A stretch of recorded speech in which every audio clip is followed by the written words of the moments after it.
The luxury hierarchy just shattered. For decades, buying a premium SUV meant one thing: German engineering, a badge that justified the price, and the quiet satisfaction of knowing you overpaid for tradition. But something just rolled out of China that shouldn't exist at this price point. I'm talking about a vehicle with a 100-inch projector built into the headlights, a 75-inch augmented reality display that paints the road in front of you, seats designed by NASA that make you feel weightless, and a body built from nuclear submarine steel. This is the IDO M9, and if you think I'm exaggerating, stick around, because by the end of this, you'll either be questioning every luxury SUV you've ever seen, or you'll be typing angry comments about how the badge still matters. Either way, you're not leaving. Let's start with what hits you first: the face. Because this isn't just a bumper with some lights bolted on. This is a computer you can drive. The design language is called Kunpeng spreads its wings, which sounds like a kung fu move, but when you see it, it looks like a spaceship that decided luxury malls needed better parking.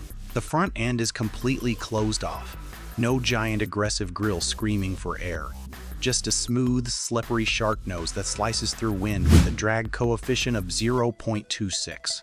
That's slipperier than most sports cars for a box this size. But here's where your brain starts melting. The headlights. They're called Huawei Expical Intelligent Lights. And most cars just light up the road, right?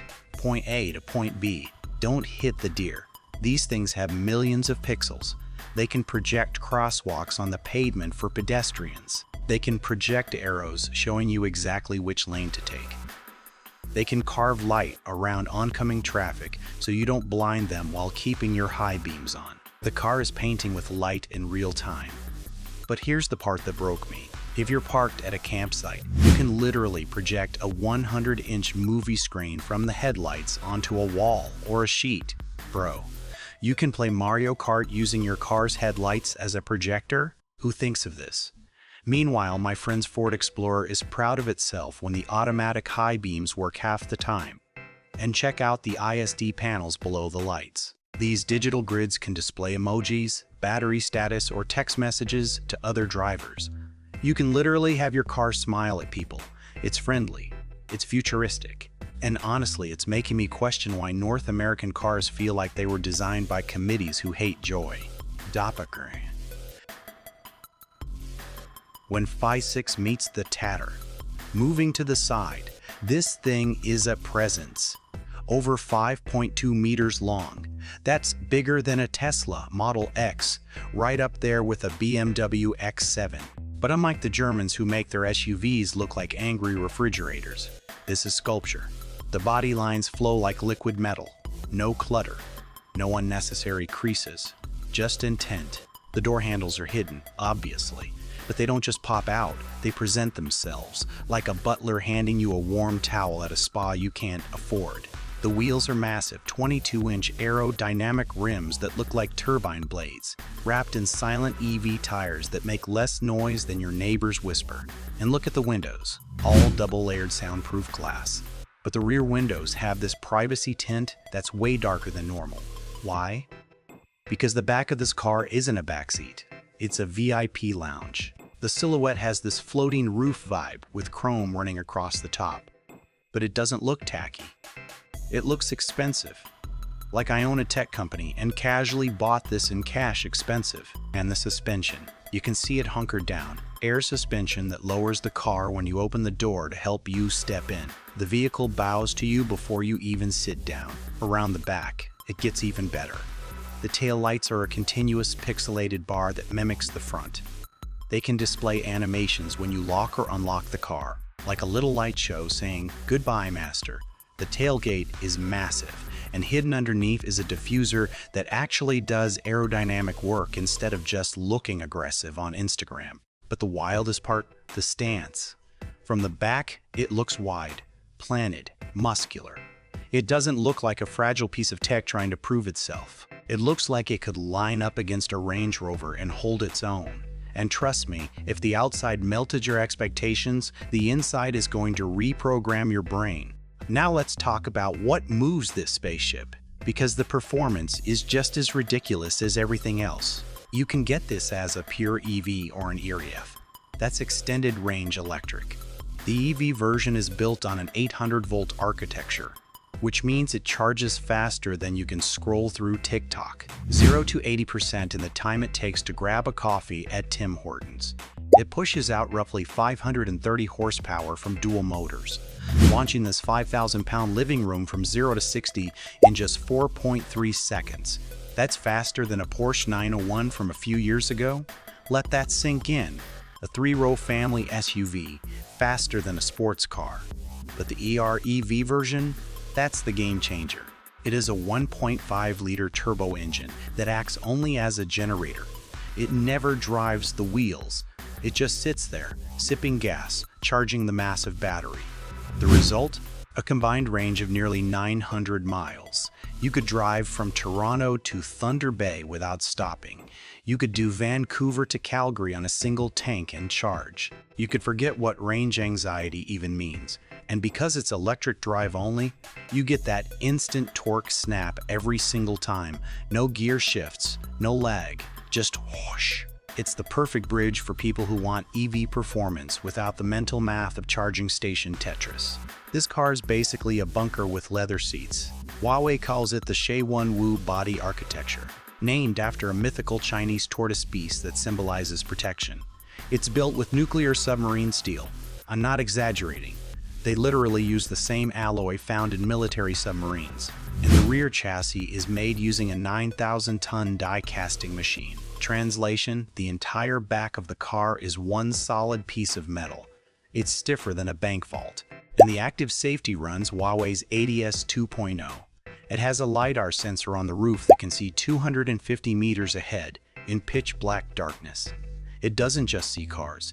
It sees overturned vehicles, rocks, traffic cones, even weird stuff like plastic bags blowing across the highway. The automatic emergency braking works at up to 120 kilometers. If a kid runs out or a car cuts you off, the M9 stops before you even process what happened. It essentially refuses to let you crash. This isn't just 5-star safety. This is, I don't trust human drivers, so I'll handle its safety. Okay, open the door. Welcome to the future. Actually, scratch that. Welcome to the dimension where car manufacturers forgot to phone it in. This interior doesn't just compete with the West. It makes the Tesla Model X look like a prison cell. It makes a Range Rover feel like it was designed in the Stone Age with good intentions. The first thing that hits you is the glass. It's everywhere. You're staring at screens. Not one, not two, but 3 massive displays spanning the entire width of the dashboard. They call it the One Glass design, and it looks like a seamless piece of black crystal stretching from pillar to pillar. You've got a 12.3-inch digital cluster for the driver, a massive 15.6-inch center console screen, and then, just to flex on every other automaker on Earth, a 16-inch entertainment screen exclusively for the passenger. And listen, this isn't that laggy, glitchy software we're used to from legacy brands. This is running Harmony OS 4. The graphics are butter smooth, high refresh rate, smartphone-level responsiveness. There's zero lag. You can swipe, pinch, and drag windows from one screen to another instantly. If you have a Huawei phone, you just tap it to the dash, and boom, your phone is now the car. It's scary how good it is. But wait, look up. Forget the screens for a second. The heads-up display, the HUD, is 75 inches. I repeat, 75 inches. Projected virtually onto the windshield 8.5 meters ahead of you. It's not just a speedometer floating there. It's full augmented reality. It paints vivid blue arrows directly onto the asphalt of the lane you need to be in. It highlights the car in front of you with a digital box. It highlights pedestrians crossing the street. It's like playing a video game where you have a UAV overlay on the real world. You never have to look down. It feels illegal to have this much situational awareness. Now let's talk comfort, because comfortable is an insult to this car. Sit in the front passenger seat. This is officially called the Queen's seat. It has a motorized leg rest that extends out, a footrest that drops down, and it reclines almost completely flat. It's not a car seat. It's a first-class lie-flat pod. But the real magic, that's in the second row. These are the zero-gravity captain's chairs. You press a single button and the seat tilts back. The knees go up to heart level, and you are suspended in a position that NASA designed to reduce stress on the body during launches. You feel weightless, and while you're floating there, the seat is heating you, ventilating you, and massaging your back with a 10-point spa system that actually feels like human hands. Not just a vibrating Nokia phone from 2004, but the next part actually shocked me. I've seen screens in cars before. I haven't seen this. Look at the roof. Above the second row, there's a laser projector mounted on the ceiling, and behind the front seats, a motorized 32-inch cinema screen rolls down from the roof structure. A 32-inch screen in a car. The projector beam is perfectly calibrated so it doesn't hit your head when you move. You can recline in zero gravity, close the electric sunshades, and watch 4K movies. And the sound? Bro, it's the Huawei Sound Superior system. 25 speakers, 2,080 watts of power.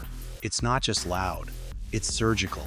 It has speakers built into the headrests for active noise cancellation or privacy mode, so the driver can listen to navigation while the kids blast cartoons in the back without mixing the audio. It's clearer than the Burmester high-end system in a Maybach. I'm not joking. It literally turns the car into a rolling IMAX theater. Look down at the center console. You see the style? It's real crystal. It refracts light like a piece of jewelry. Beside it, dual wireless charging pads, covered in soft velvet fabric so your phone doesn't scratch. And they're 50-watt fast chargers with built-in cooling fans so your phone doesn't overheat. And underneath the armrest, a fridge. Not a cooler that blows lukewarm air on a soda can. A legit compressor refrigerator that goes from 0 degrees Celsius to 50 degrees Celsius. You can keep your ice cream frozen or your takeout warm in the same compartment. When was the last time a car respected your leftovers this much? Storage is everywhere, and it's all over-engineered. The glove box doesn't have a handle. It's digital. You set a password to open it, perfect for valet parking. The door pockets are lined with velvet so your sunglasses don't rattle. The wood trim is real open-pore walnut. Every surface you touch feels expensive. There's no cheap, scratchy plastic here. It feels like they dissected a Bentley, figured out how to make it better, and then added a supercomputer. Finally, let's talk space, because usually these sleek SUVs destroy the third row to look cool. Not here. The floor is completely flat. No transmission tunnel hump. I'm 6'1" and I can sit in the third row comfortably. My knees aren't in my chest. There are cup holders, USB-C ports, and get this electric adjustment for the backrest in the third row. Who puts power reclining seats in the third row? With all seats up, you still have room for a couple of carry-ons. But fold them down? You have a cavern.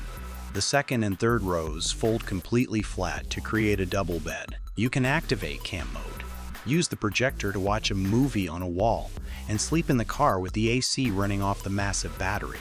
It's essentially a luxury hotel suite that does 0 to 60 in 4 seconds. You could fit a week of Costco regrets in here. No problem. This interior isn't just a collection of features. It's a statement. A statement that says, we're done compromising. And honestly, I don't want to get out. The moment of truth. Now. Here's the part that feels illegal. The price. A BMW X7 or Mercedes GLS with these specs would cost you $120,000, maybe $140,000 easy. The Ito M9? It starts around $65,000 USD in China. The fully loaded top-spec Ultra version with the projector headlights, the zero-gravity seats, the cinema screen, the fridge, roughly $78,000 USD. For Canadians looking to import this through specialty dealers in 2026, you're looking at around $85,000 to $95,000 CAD depending on import fees and exchange rates. That's still nearly half the price of its German competitors. Let me say that again, half the price. And yes, if this officially came to North America, dealers would be marking it up by 50 Cayenne dollars, and it would still sell out. The final question. Would you pick this with the Mario Kart headlight projector, the zero-gravity NASA seats, the 32-inch ceiling screen, and 900-mile range? Or would you spend $40,000 more for a base model BMW X7 just for the badge? Be honest, because this car proves something terrifying for the legacy brands. The gap isn't closing, it's gone. The game has changed, and the automakers who spent decades gatekeeping luxury behind badge prestige just got exposed. So drop your thoughts below. Would you buy this? Or does the badge still matter more than the product? Hit subscribe because next time we're breaking down another Chinese vehicle that's about to embarrass the entire industry. And trust me, you don't want to miss it.